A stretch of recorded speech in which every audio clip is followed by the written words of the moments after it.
Hi, I'm Ken Gutman, Superintendent of Walled Lake Schools. Although the school year is winding down, we continue to work diligently to provide the very best educational opportunities for our nearly 14,000 students and their families. Plans for next year are already in process. A large part of our planning involves budgeting and ensuring that we have a balanced budget by June 30th as required by law. This has been a difficult task for school districts throughout Michigan for the last 17 years. We're, of course, no exception here at Walled Lake. Today we're going to share some of the history of this as we go along. In the next few minutes, though, we plan to 1. Explain how school funding works in Michigan. 2. Provide an overview of our current financial position as well as projections for the 18-19 school year. 3. Outline our next steps to balancing the budget. With those goals in mind, I've invited Mrs. Terry Less, our Assistant Superintendent of Business Services, to join me. Mrs. Less, thank you for assisting me with sharing information about school funding and our financial position. It's hard to believe we've been reducing or struggling with budgets for about 17 years now. We're not going to play the blame game. We know this challenge has been caused by declining revenue received from the state of Michigan and our income not keeping pace with inflation, as well as an overall reduction in our student population. Will you please explain where district revenue comes from and how it's determined? The majority of our revenue comes from the state of Michigan based on the number of students that we educate. We have had the same funding system since 1994, and what each district receives today is based in part on the funding levels at that time. Before Proposal A was adopted in '94, school funding was largely comprised of property tax revenue, and schools could go to their communities to request additional revenue for operating purposes. This system meant that districts were not funded equally, as not all communities could support additional taxes. Will you please explain that funding structure and how it continues to impact funding today? When the state took over the responsibility for funding school districts, they established what is known as a foundation allowance. It represents the amount of money that we receive for every child that attends our school district. The original foundation allowance was put in place in 1994. Each year since then, the state adjusts the foundation allowance. The original levels were the starting point for our current funding level. As a point of clarification, do all school districts receive the same foundation allowance? No, Mr. Gutman, they do not. In 1994, the state established a minimum foundation and a maximum foundation level. The intent of the minimum was to bring the funding of all Michigan school districts up to a minimum acceptable funding level. The purpose of also establishing a maximum was to limit the amount of the state's obligation. Funding levels for each district was determined based on what they had been receiving from their communities immediately prior to 1994. Any district at or below the minimum was moved to the minimum. Districts with funding levels between the minimum and the maximum maintained their funding level. At the time, many districts, including Walled Lake Schools, received more from their communities than what the state was prepared to pay through the maximum foundation allowance. They were given permission to continue to ask their communities for the difference, correct? This is correct. These districts are known as hold harmless districts, as it was the state's intention to hold them harmless from the decline in revenue that otherwise would have occurred.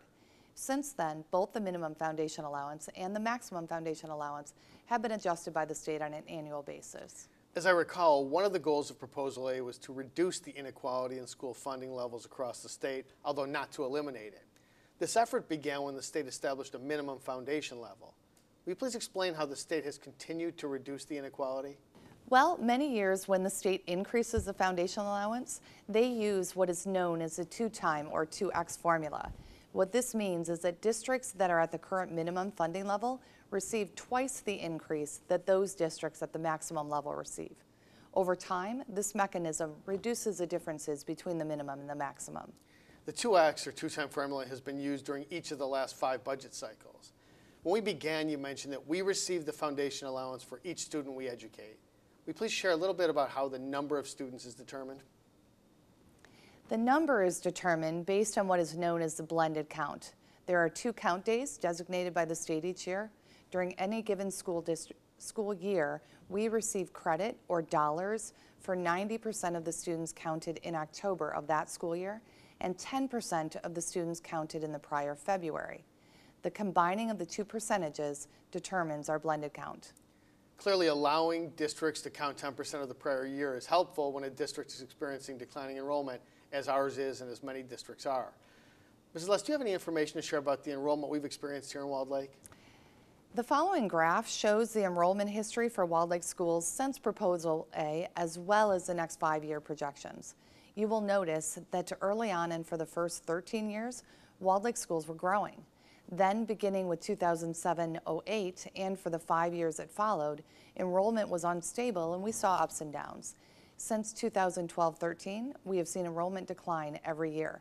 Unfortunately, those projections show that trend will continue for an additional 5 years before enrollment should eventually level off.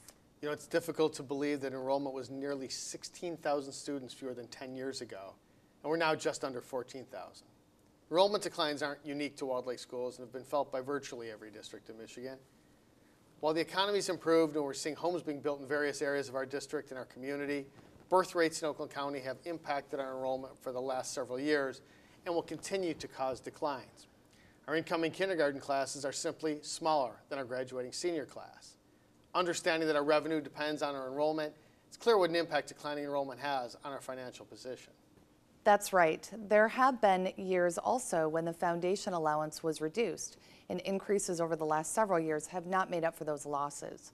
The impact of funding levels not keeping up with inflation, coupled with enrollment declines, has been detrimental.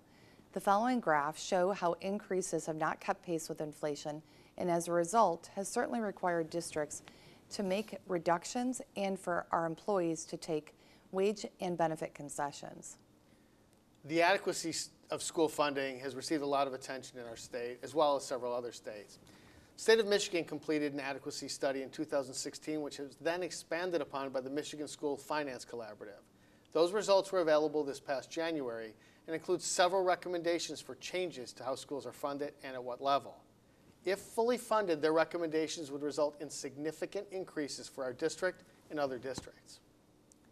Information about the study can be found at fundmischools.org. We are certainly hopeful that it will prompt many discussions and lead to meaningful change in how schools are funded. For now, we will continue to work with all of our employee groups to come to solutions for balancing our budget together. And of course, we're very grateful to every employee of this district who's recognized the need for us to work together and has agreed for years to wage and benefit concessions. In fact, 6 of the last 7 years. Those concessions have totaled over $15.5 million. Our employees continue to work harder and do so for less. Simply, we need to, as a state, adopt and fund our schools using the Michigan School Finance Collaborative as a model. Concessions have been an important piece of balancing our budget. As you know, we have been making reductions in personnel and programs since 2001-02. After so many years, it becomes difficult to continue to identify possible reductions. Which of course brings us to planning for 2018-2019. Will you please share our current projections and what we're expecting from the state budget? The start of any budget cycle is the release of budget proposals by the governor, the Senate, and the House, as each prepare their own. What follows is likely some compromise until they agree on their final budget. We have seen the detail for all 3 proposals, but will not likely receive the final budget until about early June. In reviewing the budget, it does appear that they're very similar this year, more similar than I recall in quite a long time, and include the largest increase in the foundation allowance in about 15 years. Will you please explain a little bit about the proposals? That is true, they are quite similar. All 3 use the 2-time formula that we had talked about earlier. Since Walled Lake Schools has a foundation allowance that is above the maximum, we would receive $115 per pupil under the Senate plan or $120 per pupil under both the governor and the House plan. And this would mean what for our revenues? It would mean a large increase, totaling $1.5 to $1.6 million. Those additional dollars are so needed and will help us absorb the loss of approximately $1.7 million projected to result from the enrollment decline expected. Walled Lake Schools is projected to lose 198 kids heading into 2018-19. Clearly, if our revenues remain flat and our expenditures are going up, I anticipate we're projecting a deficit. Please tell us how much we're projecting. We are projecting a deficit of $4.5 million. Thank you. Will you please share the history of our district fund balance and where we're anticipating it will be at the end of this year?